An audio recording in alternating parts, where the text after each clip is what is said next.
자, 그러면 강의 시작하겠습니다. 말씀드렸듯이 오늘은 지난번에 2주 전에 강의했던 자가 면역 질환에 대한 2탄이고요. 지난번에는 자가 면역 질환이 왜 생기는지, 그 다음에 그 원인, 그 다음에 병에 대해서 좀 설명드렸고요. 오늘은 지난번에 설명드렸던 자가 면역 질환을 한번 조금 복습하고요. 그 다음에 그럼 어떻게 이거를 예방하고, 그 다음에 지금 현재 병원에서 어떻게 치료를 하고 있고, 그 다음에 우리가 어떻게 예방할 건지 그런 부분에 대해서 좀 설명을 드리도록 할게요. 지난번에 제가 자가 면역 질환 설명을 많이 드렸는데, 자, 먼저 자가 면역 질환이 뭐냐? 잘 아시죠? 그죠?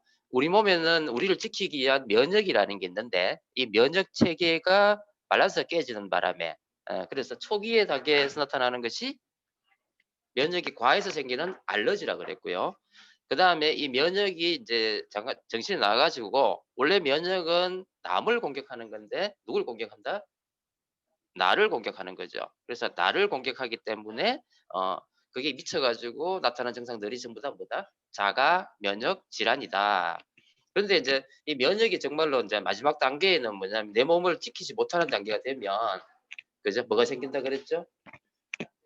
암이 생긴다 그랬죠. 그러니까 결국 뭐냐면 이 면역은 우리 몸을 방어하는 가장 중요한 어떤 기제이다, 이렇게 생각하시면 되겠어요. 그래서 자가 면역 질환을 보시면 이런 엄청나게 많은 질환들이 있다는 말이에요. 그래서 지난번에 좀 설명드렸는데 잠깐 복습 차원에서 조금 다시 한번 설명드려 볼게요. 자, 첫 번째가 뭐냐 하면 이게 뭐죠? 인슐린과 관련되어 있는 일형 당뇨. 즉 일형 당뇨라는 거는 그 인슐린을 분비하는 기관이 어디예요? 췌장이지, 그죠? 그래서 이 췌장에 있는 베타 세포가 자가 면역 질환에 의해 가지고 파괴돼서 나타나는 걸 가지고 일형 당뇨다, 이렇게 이야기했어요. 그래서 일형 당뇨도 바로 자가 면역 질환입니다. 그래서 이렇게 말씀드렸었어요. 기억나시죠? 그래서 자가 일형 당뇨는 소아 당뇨의 대부분이고요. 그래서 치료는 인슐린 주사가 답니다.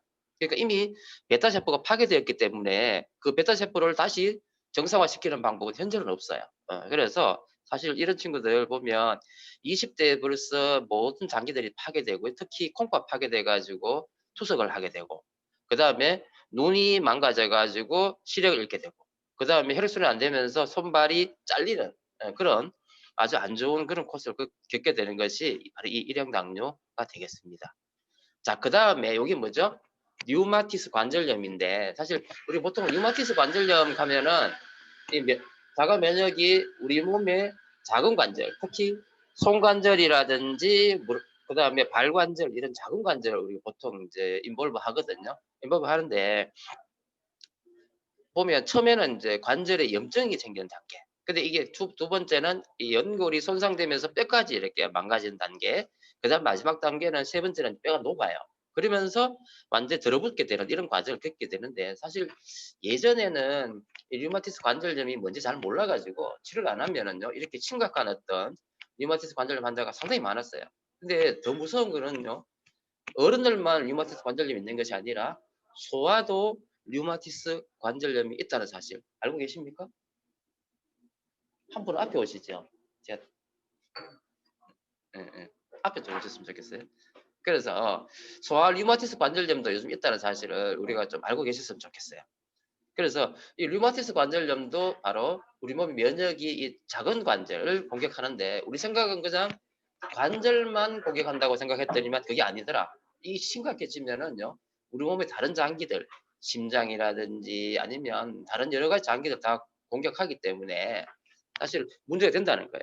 근데 보통 우리 이제 그 류마티스 관절염하고 퇴행성 관절염을 사람들이 잘 구분을 못 한다고 말씀드렸어요. 예. 퇴행성 관절염은 뭐다? 많이 써서 그렇다. 주로 남자보다는 여자들이 많다. 근데 이제 남자들도 운동을 하거나 막 운동을 너무 많이 하거나 많이 쓰면은 가능하다. 근데 이제 보통 퇴행성 관절염은, 그래서 보통은 나이가 든 40대 이후, 50대 이후에 많은데 여성들은 40대부터 많이 나타나요. 이거는 호르몬적인 문제 때문에 그래요. 특징적으로 퇴행성 관절염은 큰 관절, 그래서 무릎 관절이라든지 어깨 관절이라든지 이런 많이 쓰는 관절에서 연골이 닳아서 생기는 증상인데 비해서, 류마티스 관절염은 바로 뭐냐면 이런 면역 체계의 밸런스가 깨지면서 나타나는 주로 작은 관절을 공격한다. 증상이 또 어떠냐면요. 퇴행성 관절염은 주로 아침에, 오후에, 언제? 네, 오후에 많이 쓰고 오후에 많이 아픈 데 비해서 류마티스 관절염은 밤새도록 염증 때문에 염증이 퉁퉁 부어 있다가 그죠? 일어나자마자 손가락, 발가락이 안 움직여. 그걸 뭐라 그래요? 모닝 스티프니스 이렇게 해가지고 아침에 탄 이런 게 이제 보통 나타나는 증상이에요. 그리고 방사선 치료를 해보면은 검사해보면요, 퇴행성 관절염은 연골 따라가겠죠. 근데 류마티스 관절염은 처음에는 별 반응이 없다. 근데 심해지면은 뼈가 어떻게 된다? 부서진다 이 말이죠. 그런 게 나타나는 거고. 그래서 치료는요, 퇴행성 관절염 치료는 통증 치료하고 마지막에 어떻게 하죠? 관절 치환하죠. 그 수밖에 없어요. 딴 방법이 없어요. 근데 류마티스 관절염은 바로 자가면역 질환에 준해서 치료를 해야 된다. 그 말. 그것이 완전 다른 질환이라는 거죠. 그 다음에 이제 셀리악병은 어디에 침범하는 거죠? 소장 점막, 그죠? 점막을 침범하는 건데, 원인은 여기 보면 이제 글루텐 이야기했는데, 그 외에도, 그래요? 답이 많이 들려요? 지금 어때요?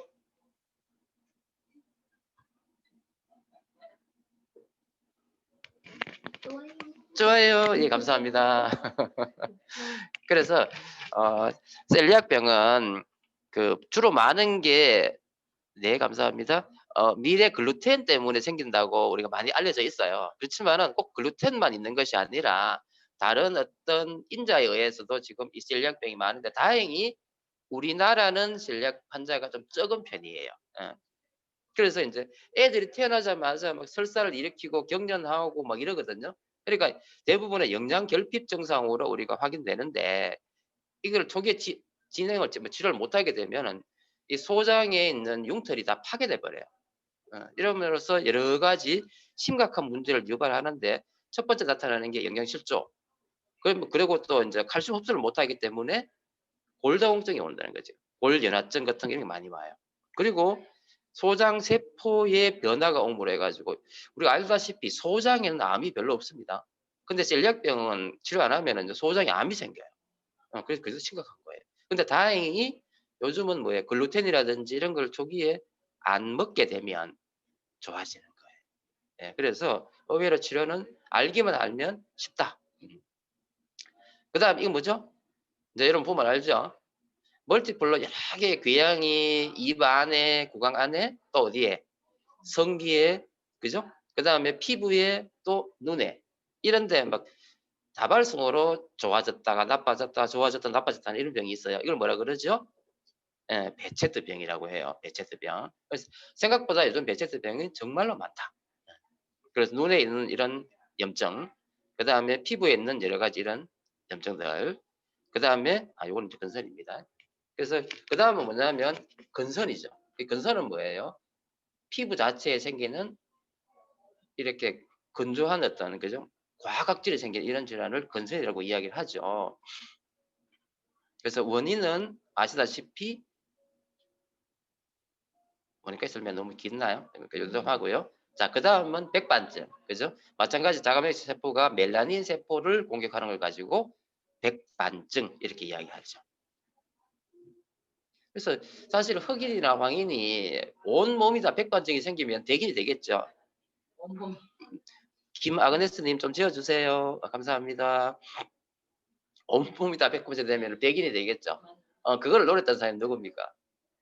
마이클 잭슨이잖아요. 근데 결국은 그것 때문에 여러 가지 문제 생기죠. 그래서 백반증도 이 자가 면역 질환의 하나다. 자, 그 다음에 요즘 의외로 많아요. 건조증 중에서 눈물 안 나오고 침 안 나오고 하는 걸 뭐라 그래요? 쇼그렌 증후군이라 그래요. 그래서 반복되는 눈물이 안 나오면서 눈과 그 다음에 코와 입 점막 쪽이 건조한 그런 증상. 그러니까 점액이 안 나오기 때문에 나타난 걸 가지고 쇼그렌 증후군이다 이렇게 이야기를 하는 거예요. 무섭습니다 이거. 얼마나 힘들겠어요. 그러니까 눈이 건조하니까 눈병이 생기겠죠. 입안 건조하니까 입안에 구내염 언제든 생기겠죠. 심각하다는 거예요. 자, 그 다음에 요즘 정말로 많은 게 이제 갑상선 쪽에 있는 갑상선 질환들이에요. 그래서 갑상선 질환은 꼭 자가 면역 질환만 있는 건 아니에요. 그런데 자가 면역 질환 중에서는 이제 하시모토에 의한 갑상선 염증이 있고 그다음에 그레이스 백형이 있는데 하시모토는 갑상선 기능 저하증이라고 해요. 그죠? 그래서 저하증 증상인데 아시다시피 갑자기 이 염증이거든요. 염증이니까 목이 퉁퉁 부어요.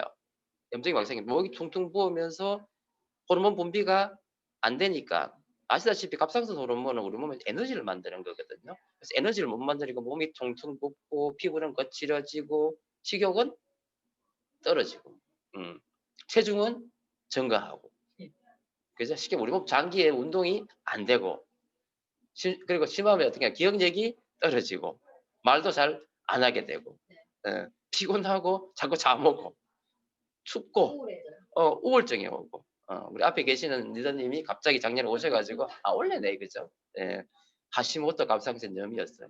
그러니까 이거는 뭐냐면 자가면역 질환이 갑상선 조직을 어떻게 해요? 공격을 하는 거죠. 그러면서 호르몬 분비를 못하게 하는 걸 가지고 하시모토 갑상선염 이렇게 이야기하고요. 그 외에 그 다음에 이제 자가면역 질환 중에서도 그레이브스 뱅크 하는 거는 뭐냐면 자가면역 증상이 갑상선을 자극을 해서 호르몬 분비를 많이 하는 거예요. 그래서 갑상선 기능 항진증이 1번이고요. 그 다음에 눈 뒤쪽을 공격해가지고 엑소프탈모스 안구 돌출이 와요. 그러면서 나타나는 증상을 가지고 그레이브스 병이라 그러는데 그레이브스 병 이렇게 돼요. 그러면서 갑상선 기능 항진증은요. 갑상선 호르몬 분비가 많은 거기 때문에 우리가 어떤 단계다? 100m 달리기 한 단계다. 이렇게 생각하면 돼요. 계속 나는 지금 100m 달리기를 하고 있어요. 그럼 어떻게 될 것 같아요?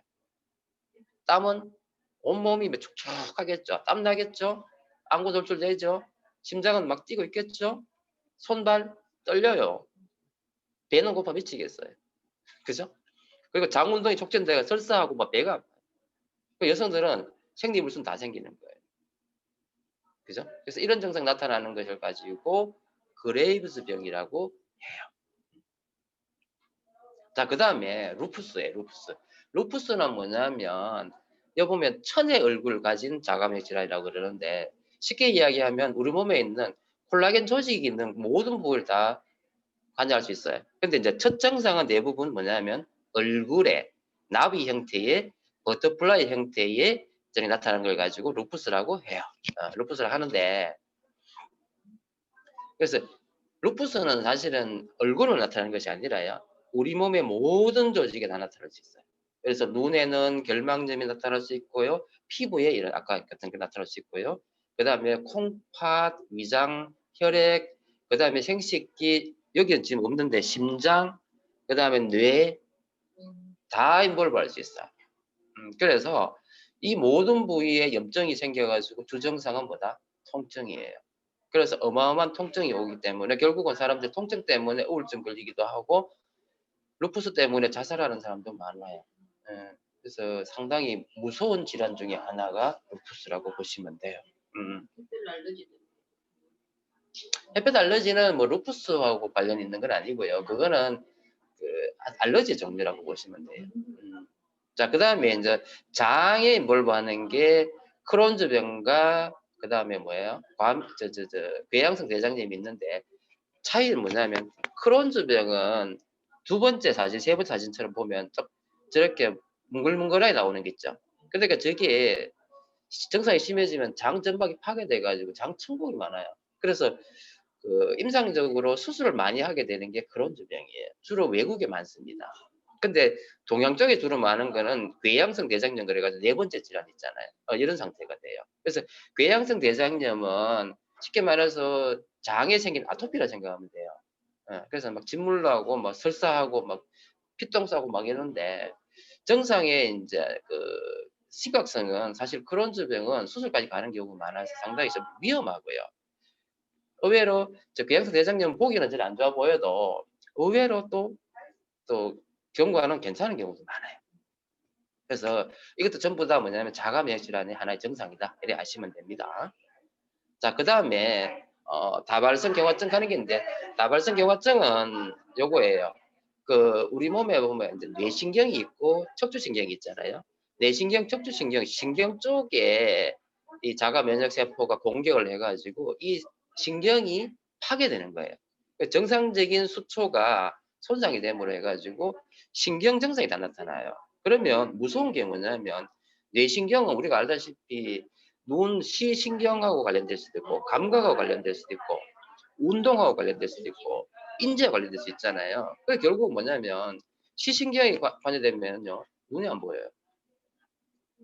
그리고 만약 감각 부분이 많이 문제가 되면 감각 저하가 오고 손발 저림이 막 오겠죠. 만약에 운동신경이 관여하면 반신불수, 반신마비가 와요. 마치 중풍하고 똑같아요 이게. 그게 무서운 거예요.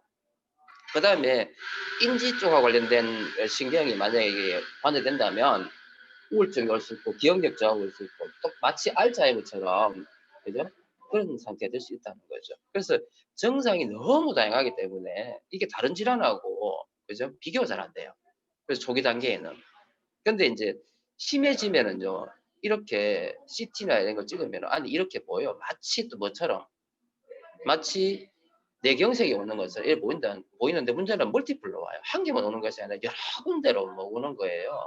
그래서 이게 증상이 심한 사람은요 막 동시다발로 오는 경우도 있고요. 어떤 사람은 또 왔다가 더 좋아지는 사람도 있고요.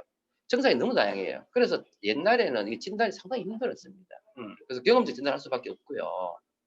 그래서 보통 뭐 뇌경색이나 이런 거하고 좀 이렇게 비교가 잘 안 되기 때문에 그래서 대부분 처음에는 막 뇌경색 치료를 막 한단 말이에요. 그럼 되겠어요? 치료가 안 된단 말이에요. 요즘 오히려 꽤 많다는 거죠. 그 다음에 이제 척추에 이제 관여해가지고 척추가 들어붙어 버리는 걸 가지고 강직성 척추염 이렇게 이야기를 하거든요. 그래서 보면은 첫 번째가 정상적인 척추에 비해서 두 번째는 척추 다 들어붙어 붙죠. 이걸 가지고 뭐라 그런다? 강직성 척추염이라고 그래요. 그래서 뱀부 스파인이라고 그래요. 뱀부 스파인.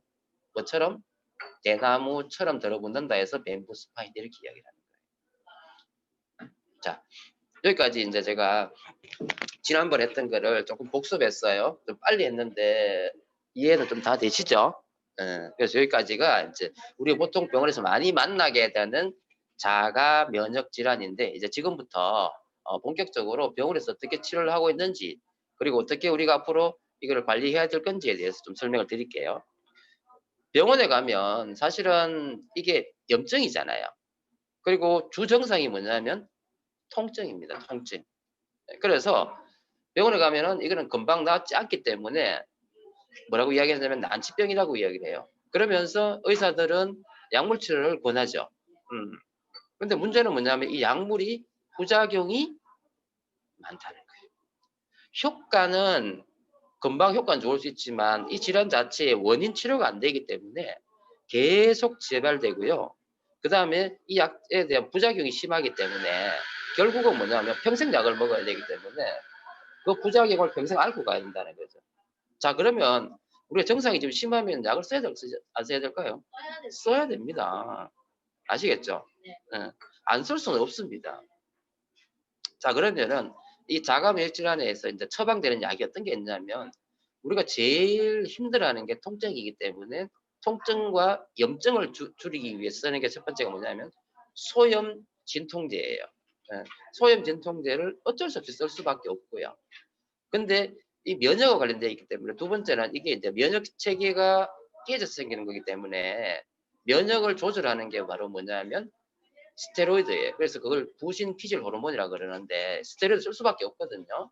그다음 세 번째는 뭐냐면 이것도 안 되면 결국 뭐냐면 면역을 억제하는 억제제를 쓸 수밖에 없는 거예요.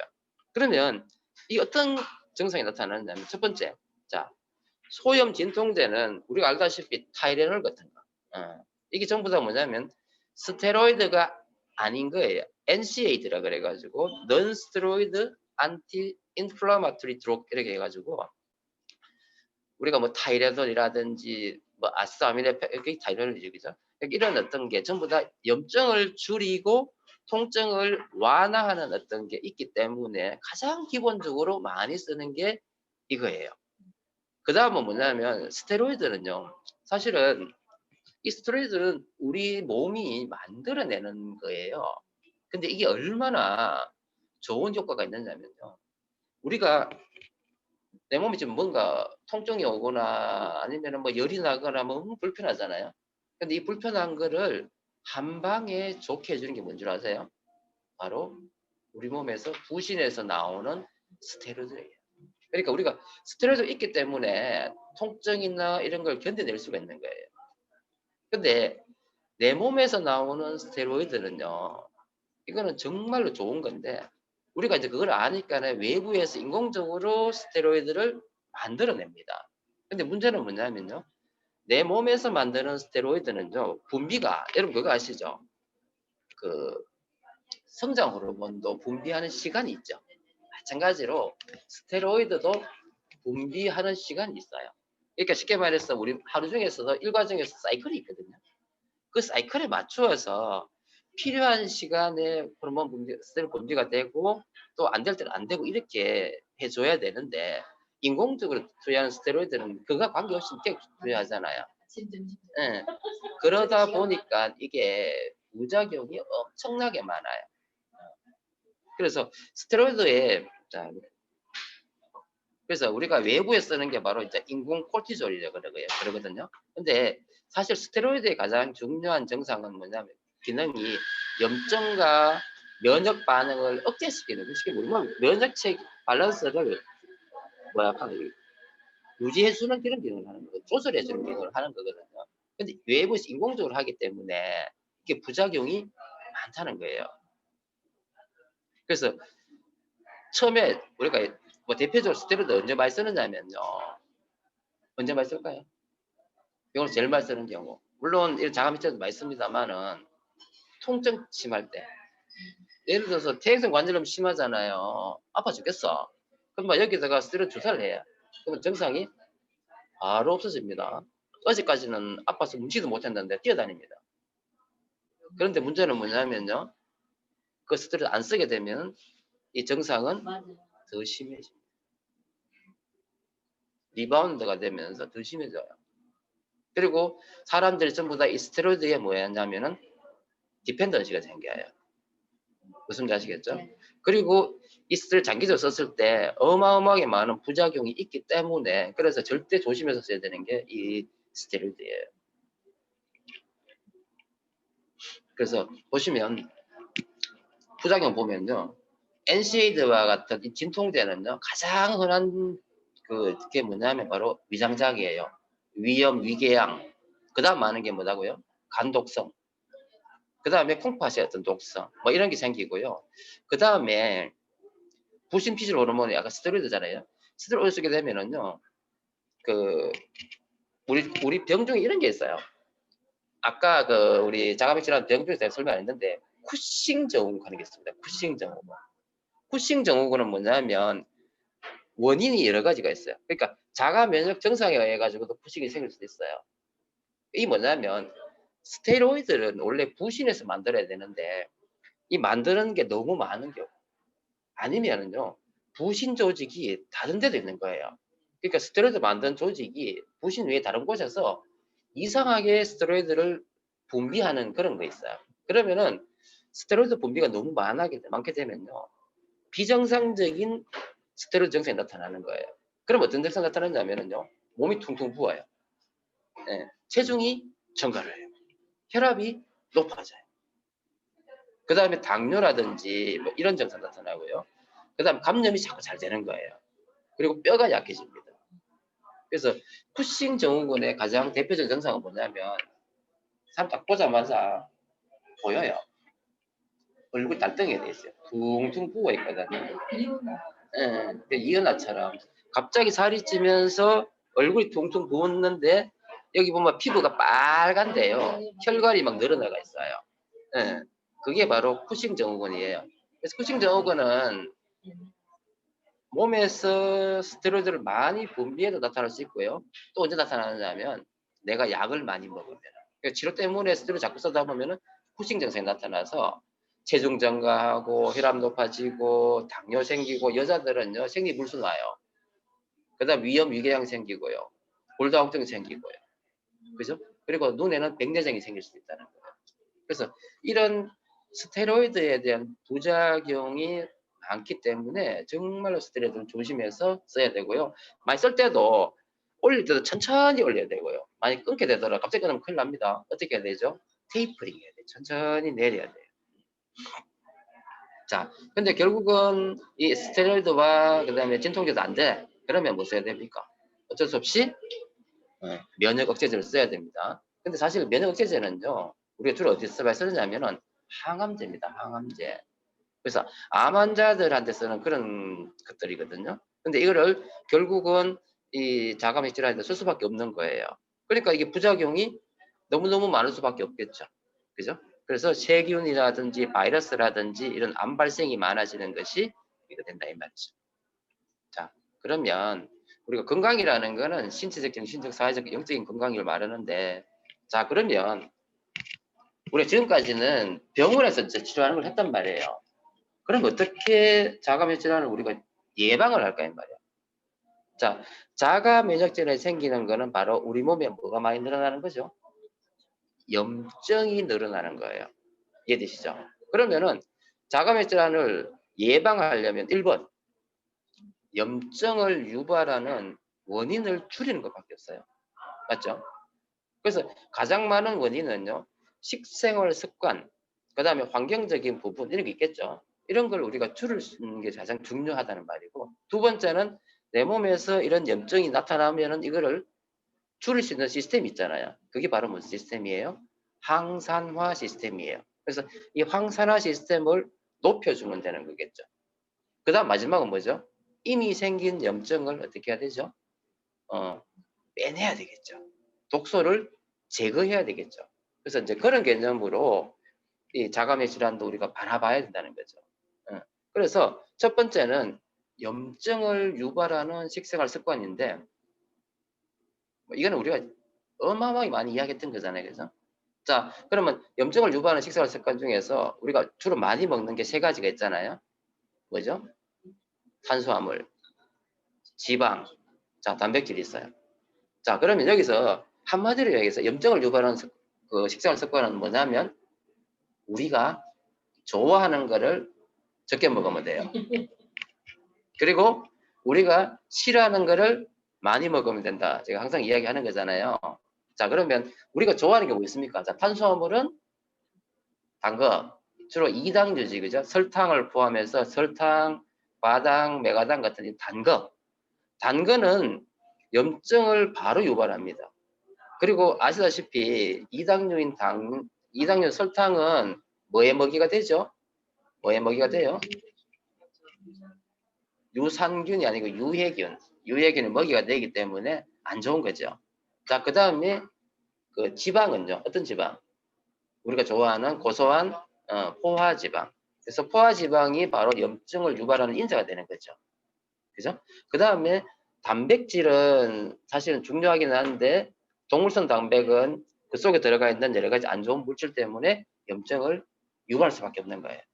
맞죠? 그 다음에 우리가 좋아하는 거, 가공식품이죠. 그러니까 가공식품 속에는 어떤 게 많이 들어있어요? 염증을 유발할 만한 게 뭐죠? 여기는 어쨌든 간에 당과 뭐가 그다음 지방은 많이 들어있는데 뭐는 안 들어있어요? 비타민, 미네랄 안 들어있죠. 그것도 중요하지만은 그 속에는요 식품 첨가물을 포함해가지고 여러 가지 독소들이 많이 들어있잖아요. 근데 문제는 이런 독소들은 인공적인 거기 때문에 우리 몸이 조물주가 그거를 어떻게 없앨 수 있는 방법이 있다 없다? 없다 이 말이에요. 그래서 가공식품은 가능하면 줄여야 된다. 원래 조물주가요 그거는 없앨 수가 없어요. 없는 거예요. 그 다음 동물성 식품 아까 제가 이야기했고요. 술 등 이런 거 다 염증 유발하겠죠. 제가 어제도 괜히 맥주 한 캔 마셨는데 제 몸에 독이 좀 생겼어요. 그래서 이런 식생활 습관을 바꾸는 게 중요하겠고요. 자, 그 다음은 염증을 억제하는 항산화제를 많이 먹어야 되겠죠. 그럼 항산화제 중에서 제일 중요한 게 뭐예요? 바로 비타민이죠. 그 다음에 미네랄, 그 다음에 식물, 농축물, 이런 거잖아요. 그죠? 자, 그러면 비타민 중에서 항산화 비타민은 뭐가 있습니까? 복습할게요. ACE, 그죠? ACE는 항산화 비타민이잖아요. 그다음 미네랄은요? 아연, 망간, 셀레니움, 몰리브덴 이런 거죠, 그죠? 예, 이런 거 중요하고요. 그다음에 WS에 들어있는 여러 가지 식물, 농축물들, 그죠? 이런 게 정말 중요하고, 그다음 또 어떤 게 있어요? 항산화제는 코큐텐, 뭐 이런 거, 그죠? 이런 항산화제를 충분히 챙겨 먹는 게 중요하겠다. 이해되시죠? 자, 그다음에 항산화제라고 이야기는 안 하지만 염증을 줄여주는 가장 중요한 게 바로 뭐다? 오메가3입니다. 오메가3. 그래서 오메가3 좋은 지방 오메가3는요 염증을 줄여주고 또 혈액순환을 좋게 해주고 그죠? 그래서 사실 오메가3도 이런 염증을 억제하는 데 있어서는 정말 중요한 거예요. 그래서 반드시 드셔야 됩니다. 자, 그 다음에 염증으로 생긴 이런 여러 가지 독소를 제거해 주기 위해서는 그죠? 결국은 뭐예요? 디톡스를 잘 해줘야 되겠죠. 그래서 뭐가 필요합니까? 유산균, 식이섬유가 필요할 거고 그 다음에 뒤쪽에 보면 뭐 수면이라 이런 것도 좀 더 설명드릴게요. 이런 것 좀 생각해 보시면 되겠습니다. 자, 그러면 자가 면역질환이 왜 생기느냐? 지금 요 자료는 우리 최명 리더님이 그 CDC 자료를 이제 올려놓으신 건데 저도 정확하게 이것 때문에 생겼다고 저는 정확하게 말은 못하겠어요. 그렇지만 원인이 될 수 있을 것 같아요. 그래서 좀 보시면 이런 거거든요. 자, 첫 번째 모유 수유를 안 했다. 그래서 사실은 모유 수유 자체가 자, 모유 수유를 하면 장점이 뭔 줄 아세요? 모유 수유를 하면요. 모유에는 모유에는 엄마가 넘겨주는 면역 물질이 있어요. 이게 뭐예요? 여러 가지가 있는데 제일 중요한 게 있어요. 엄마가 넘겨주는 면역 물질. 이게 바로 임뮤노글로불린 A라고 하는 게 있어요. 우리가 그 임뮤노글로불린 하는 게 면역 글로불린이잖아요. 그죠?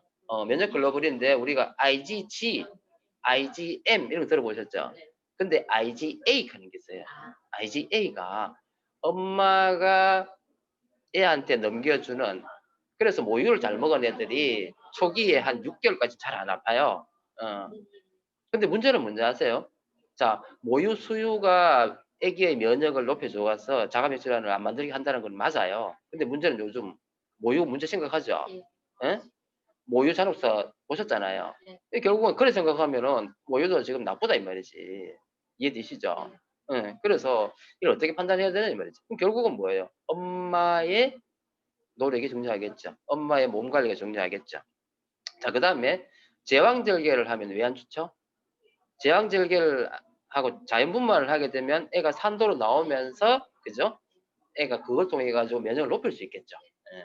그래서 그런 걸 생각해 볼 수 있겠고 그 다음에 제초제 성분 자체는 좀 더 하나의 독소잖아요. 그죠? 이런 게 문제를 일으키겠고 그 다음에 너무 깨끗하게 하는 거. 그러니까 너무 지나친 거는 부족함만 못하다. 그죠? 그래서 너무 지나치게 깨끗하게 하는 거는 애가 면역 체계를 발달시킬 수 있는 그런 환경이 안 된단 말이죠. 그리고 너무 지나치게 또 항생제 써가지고 균을 막 죽여. 안 좋다 이 말이죠. 자, 그 다음에 트랜스 지방과 식분 첨가물은요. 트랜스 지방은 인공 지방이잖아요. 그러니까 트랜스 지방이 뭡니까? 어떤 지방이 트랜스 지방입니까? 자, 그럼 여쭤볼게요. 포화 지방입니까? 불포화 지방입니까? 아니에요. 트랜스 지방은요. 불포화 지방을 인공적으로 포화 지방처럼 만든 거에 바로 트랜스 지방이에요. 그래서 원래는 포화 지방이 아니고 불포화 지방이에요. 아시겠죠? 근데 이거는 인공적이기 때문에 내 몸에 들어오면 전부 다 뭐가 된다? 독이다 이 말이에요. 쓰면 안 됩니다. 뭐 쇼트닝, 마가린 뭐 이런 게 있잖아요. 그죠? 그 다음 식품 첨가물도 마찬가지죠. 이런 거는 어쨌든 내 몸에 들어오면 이걸 못 없앱니다. 자, 그 다음에 화학물질 여러 가지 POP들, 그죠? POP 아시죠? 그 다음에 대기 오염에 나타나는 여러 가지 물질들, 그 다음에 장이 안 좋아 생기는 이런 여러 가지 증상들이 자가면역 질환을 높일 수 있다고 CDC에서는 이야기를 했어요. 가능성은 있겠죠.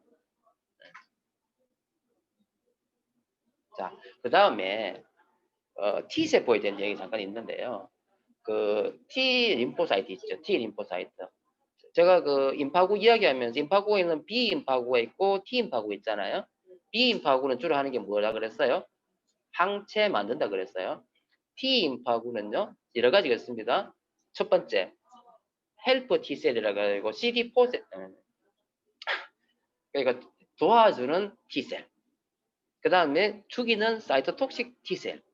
그 다음에 레귤레이트 하는 게 있어요. 그러니까 이거 매니저 역할을 하는 거. 그러니까 너무 심하면은 줄여주고, 적으면은 도와주고 하는 이런 기능을 하는 것이 바로 이 T세포인데, 이 T세포가 교란이 오게 되면 이게 결국 뭘 유발한단 말이에요? 자가면 질환을 유발한다는 거죠. 근데 사실은 그 이게 바로 뭐냐면 정신과 신경과 내분비와 이뮤놀로지는 연결돼 있다는 거. 사실 예전에 의학이 발달되지 않았을 때는요, 다 통합이었죠. 뭐 하나 쓰면 만병통치약이었잖아요. 그때는 구분을 못했기 때문에 만병통치약 말을 썼어요. 근데 그 이후에 의학이 발달되다 보니까 이제 그다음부터 어떻게 됐어요? 막 세분화되기 시작했어요. 심지어 내과도 뭐 내분비 내과, 무슨 내과, 무슨 내과, 무슨 내과 다 구분되기 시작했어요. 그죠? 근데 요즘은 어때요? 다시 통합의학이, 예. 그 결국은 뭐냐면 구분 의학이 발달돼가지고 내부에 아주 작은 것도 다 알았지만 결국은 뭐냐면 이걸 전부 다 통합해가 해야 되겠더라. 그래서 이런 그 면역학도 정신, 사이코와 신경과 내분비와 면역은 연결돼 있더라라는 개념이 밝혀지게 되고 이 이야기 제일 많이 하신 분이 이제 이시영 박사님이시잖아요. 그래서 이시영 박사님은 결국은 우리 몸에 있는 여러 가지 병을 예방하기 위해서는 내 몸에 살아있는 뭐를 이런 면역을, 그죠? 내 몸에 있는 100명의 의사를 키워야 된다. 면역이죠. 그죠? 그래서 면역의 중요성을 강조함으로 해가지고 이야기를 많이 하셨는데, 자, 그러면 우리가 건강을 확률을 높이는 방법은 뭘까요? 첫 번째, 이런 외부에서 들어오는 유해한 환경, 즉 환경 독소, 외부 독소죠. 환경 독소, 외부 독소를 먼저 제거해 줘야 되겠죠. 맞죠? 그리고 아까 제가 처음에 이야기했듯이 내부 독소 제거하는 건 물론 중요하겠죠. 어쨌든 독소 제거하는 게 첫 번째고요. 두 번째는요, 심리적인 상황. 그래서 긍정적인 사고. 이게 바로 사이코 뉴런을 말이에요. 그죠? 그래서 심리적인 어떤 상태가 내 몸을 건강하기도 하고 내 몸을 나쁘기도 한다는 거죠. 그리고 마지막으로는 잘못된 식생활 습관 자체가 또 여러 가지 문제가 된다는 거죠. 그래서 이걸 좀 더 자세히 설명을 드려보면, 자, 첫 번째, 내 몸에 있는 명의를 깨우는 방법 중에서 첫 번째가 바로 뭐냐, 외부에서 들어오는 이런 환경 독소, 이거를 제거해 주는 게 중요하겠죠. 그래서 지난번에 제가 호메시스에서 설명드렸듯이 이 POP는 뭐예요? 잔류성 유기오염 물질이잖아요. 어쨌든 이런 DDT라든지 아니면은 뭐 지난번에 했던 PFOA, 그죠? 뭐 이런 거. 그러니까 이런 외부에서 들어오는 이런 독소 물질들을 차단해 주는 것이 중요하고, 만약에 돌았다면 이걸 밖으로 뭐 해줘야 되죠? 빼내줘야 되는 거죠. 맞죠? 예, 그래서 이런 거가 중요하다는 거고요. 자, 그래서 이거를 제거해 주는 방법은 뭘까요? 자, 이걸 제거해 주는 방법은 암의 제품 쓰면 되죠. 몰라도 먹으면 돼. 맞아요. 그래서 제가 지금 뭐 아메이에서 나오는 여러 가지 제품들을 다 설명하고 할 건 아니고요.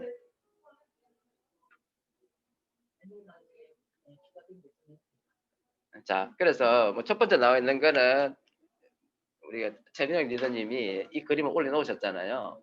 그러니까 아메이 세제를 쓰면은 세탁기가 이렇게 깨끗해지고, 아메이 세탁기 쓰지 않으면은 이렇게 되고, 이게 전부 뭐예요?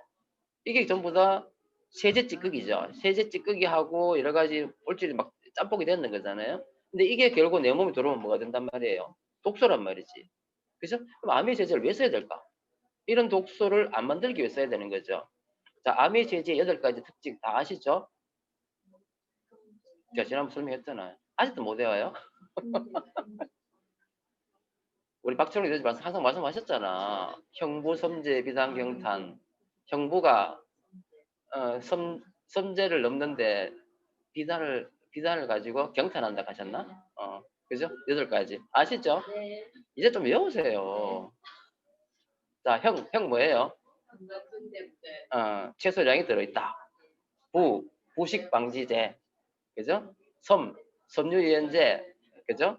그 다음에 제오염 방지제, 그 다음 비이온 계면 활성제, 그죠? 형부 섬제 단백질 분해제, 그죠? 그 다음 경수연화제, 그 다음 마지막으로 탄수화물, 아닌가, 맞나요? 네, 분해제. 이렇게 아시죠? 그러니까 이런 게 들어있기 때문에 뭐예요? 독소를 제일 줄일 수 있고 내 몸에 들어온 독소를 줄일 수 있는 거죠. 예, 그래서 아메이 세제 사용해야 되겠죠. 자, 그 다음에 이제 공기청정기 이야기 하는데 사실은 아메이 그 애트모스피어 스카이가 왜 나왔을까? 그 지난번께 우리 집집 필터 크기가 얼마였어요? 0.009였어요. 제가 처음에는요 고전에 게 0.01이었거든요. 그런데 갑자기 0.009로 해가지고 업그레이드 되더라고요. 난 그런 생각이 했어. 0.01이나 0.00구나. 그게 뭔 차이냐? 근데 알고 보니까 바로 뭐예요? 뭐 때문에? 바이러스 때문에 그런 거예요. 바이러스 중에서 작은 놈이 0.01까지 가요. 그래서 어쨌든 바이러스까지 어쨌든 한 잡아보겠다는 아메이만의 노력이 그걸 만들어내는 건데 지금 스카이는 뭐예요? 0.0024잖아요. 그래서 0.0024인 스카이는 바이러스의 파티클까지 다 잡아낼 수가 있다는 거죠. 제가 코로나 잡는다는 말 안 했습니다.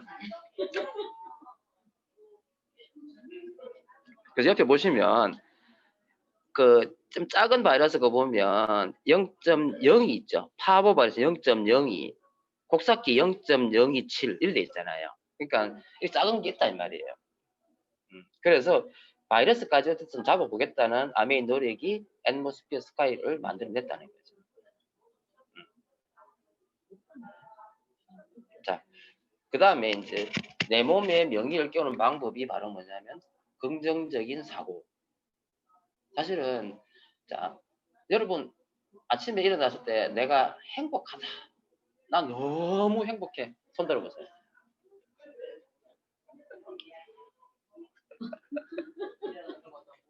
자, 그러면 여러분이 아침 일어났는데 내가 안 행복했던 이유가 뭘까요?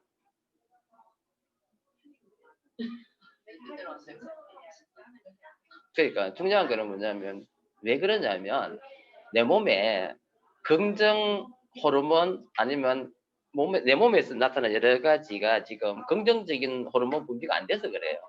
만약 의학적으로 이야기한다면 그러면 중요한 거는 뭐냐면 상황은 똑같아요. 우리 어차피 그 상황이 안 변해. 근데 그 안 변하는 상황을 어떤 사람은 긍정적으로 생각하는 사람이 있는 반면에 어떤 사람은 또 부정적으로 생각한다고요. 그럼 그게 왜 그럴까? 그래서 이거를요 우리가 조금은 기기적으로 생각해 봅시다. 내가 지금 긍정적이지 않는 거는 내 몸에서 지금 긍정 호르몬 분비가 안 되는 거예요. 자, 그러면 역으로 어떻게 하면 긍정 호르몬 분비를 많이 시킬까? 그걸 우리 알면 되잖아요. 그 첫 번째가 뭐냐면요. 제발 좀 자라. 제발 잠을 푹 자라. 하루에 잠을 7시간 정도를 딥슬립을 해라. 그래서 깊이 잘 환경을 만드는 게 중요한 거예요. 그래서 깊이 그러니까 내 자신한테 먼저 선물해야 되는 것이 바로 뭐냐면 수면입니다. 수면. 아시겠어요? 우리 어리 성장하면서도 매일 뭔 이야기 합니까? 재워라. 애들 10시에서 2시까지는 무조건 재워라. 그렇게 얘기하죠. 근데 중요한 건 나한테는요. 여러분한테는 자라고 이야기합니까? 자꾸 못 잘 환경 자꾸 만들잖아. 그래서 내가 건강해지려면요. 1번 자야 됩니다. 근데 중요한 거는요. 하루 종일 자라는 말이 아니에요. 자야 될 시간에 푹 자라. 그래서 수면의 양과 질이 중요하다는 거예요. 자, 중요한 건 자, 그러면 그 다음에 푹 잤어. 잤는데도 내가 자꾸 짜증이 나고 화가 나요. 맞죠? 그러면서 누구한테 이야기를 해요? 환경이나 남한테 막 이야기를 하잖아요. 그러지 말고 짜증나고 화가 나거든. 먹어라. 나는 지금 영양 결핍이다. 아시겠어요? 급하게 먹어야 되는 거는 당이다. 그죠? 근데 당을 먹는데 당은 독이니까 당 플러스 뭘 먹어라? 비타민과 미네랄을 먹어라. 아시겠죠? 그래서 결국 뭐냐면 여기 보면 휴식이 있고 긍정의 사고가 있는데 이런 걸 위해서 충분한 잠과 그다음에 우리가 적당한 영양 공급이 우리를 긍정적으로 만들 수 있다는 사실을 꼭 기억하셔야 돼요. 아시겠죠? 그래서 제가 방금 이야기하는 거는 이제 정신과 신경과 내분비와 면역은 서로 뭐하고 있다? 연결되어 있다는 말씀을 제가 드리는 거예요. 아시겠죠? 네. 그 말씀 더 드리고요. 그래서 내가 화가 나 있을 때는요, 자꾸 내 안에 찾지 마시고요. 그죠? 그 다음에 첫 번째 우리가 대부분 그렇잖아요. 왜 우리가 아침에 불행하냐면 끊임없이 고민하고 있죠. 그 고민의 시작은 뭡니까? 대부분 고민의 시작은 여러분 본인입니다. 내가 왜 이 모양이고 이거지. 자, 내가 이 모양이라고 생각했더니만 화가 나요. 맞죠? 근데 그러면 내 스스로 상처가 너무 커. 그 다음 무슨 짓을 합니까? 내 환경과 내 주위 사람들한테 그거를 투사하죠. 그럼 그 사람이 미워지는 거예요. 그럼 어떻게 돼요? 처음에는 내 스스로한테 대해서 화가 나니까 이제 약간 우울해지고 불안해지지만 나중에는 뭐가 있죠? 환경에 대해서 내가 막 화가 나는 거예요. 그죠? 결국은 뭐냐면 우리가 긍정적이 되지 못하는 이유는 뭐냐면 내가 끊임없이 자꾸 이 환경 속에서 계속 고민하고 있는 거예요. 뭐 하고 있다? 감정 노동하고 있는 거예요. 사실 이 감정 노동이 별로 의미가 있습니까? 대부분 없어요. 그죠? 그래서 여기서 탈피하자는 거죠. 이걸 탈피하려면 뭐 해야 돼요? 1번 자라, 2번 먹어라. 웃기죠? 자, 그 다음은 뭐 하라? 그 다음은 운동하라. 자라, 먹어라, 운동하라. 아시겠어요? 이거 하셔야 돼요. 근데 대부분 우리 안 해요. 응. 그러니까 우리가 불면증이 오는 이유가요. 처음에는 사실 내가 안 자려고 하다 보니까 안 오는 거예요. 그 시작하는 거거든요. 물론 이제 이게 악순환이 되다 보면은 결국은 나중에 잠이 안 와가지고 더 심해지는 건 맞지만, 자, 그 다음에는 운동하라 그래요. 그래서 운동은요, 절대로 우리가 운동을 무시하면 안 됩니다. 운동은 단지 내 육체적인 건강을 위해서 하는 게 아니라 내 정신적인 건강을 위해서, 그죠? 나의 호메오스테시스를 유지하기 위해서 운동해야 되는 거예요. 그것도 어떤 운동? 규칙적인 운동. 그래서 운동을 습관화시켜야 됩니다. 그래서 운동을 하게 되면 내 몸에 긍정 호르몬 분비가 늘어난다. 아시겠죠? 자, 그 다음에 이제 영양입니다. 영양은 제가 아까 좀 설명을 드렸듯이 첫 번째는 뭐냐면 나쁜 거를 제발 집어넣지 마라. 근데 왜? 어쩔 수 없는 게 인간은 자기 먹는 거에 대해서만은 뭐야 이기적이에요. 그죠? 그래서 나쁜 것을 먼저 줄이라. 나쁜 거는 뭐냐면 내가 좋아하는 거예요.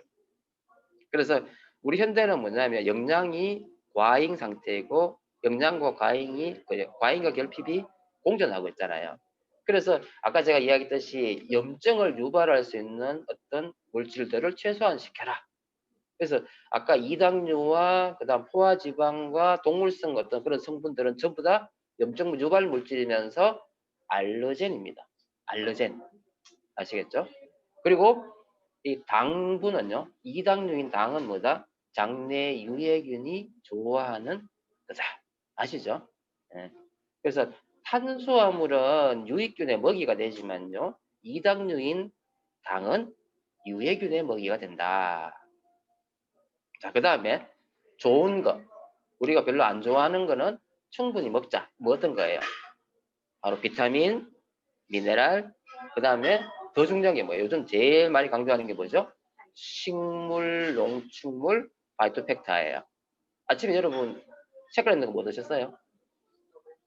색깔 있는 거.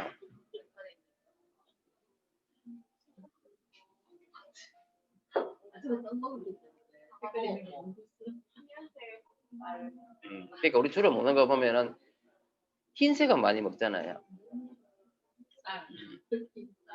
근데 제발 우리가 이제 주로 먹어야 되는 게 뭐냐면 녹색이나 흰색보다는 어떤 걸 많이 먹어야 될까요?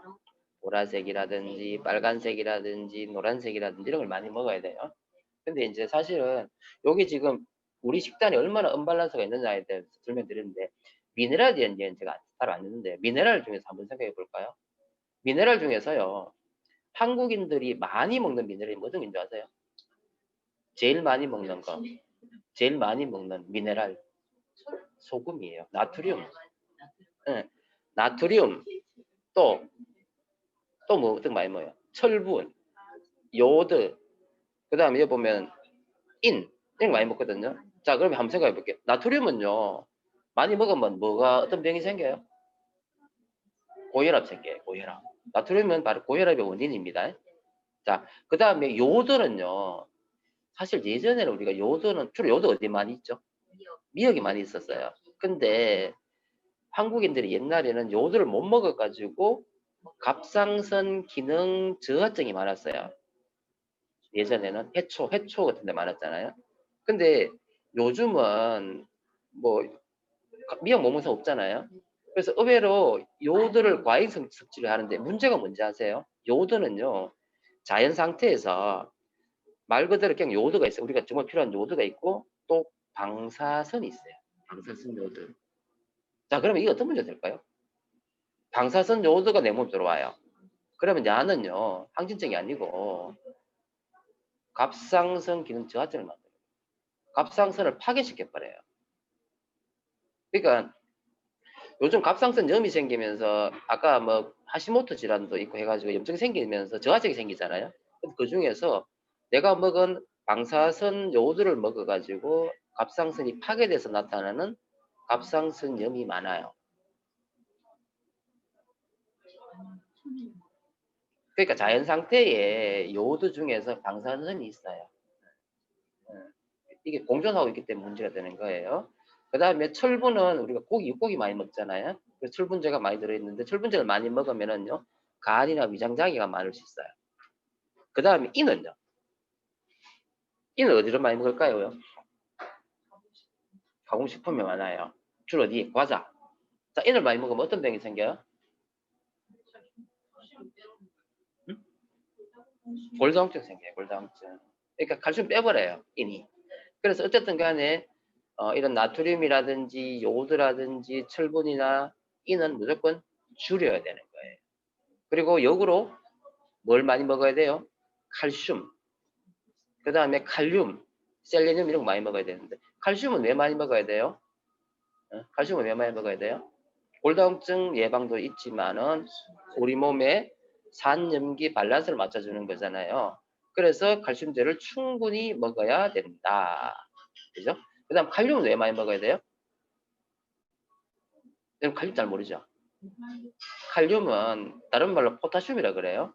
칼륨은요, 나트륨하고 정반대예요. 혈압을 떨어뜨리면서 몸을 좋게 해주는 게 바로 칼륨이에요. 사실은요, 저혈압하는 거는 없어요. 저혈압은 병적으로 혈압 떨어지는 걸 가지고 저혈압이라고 이야기하는 거예요.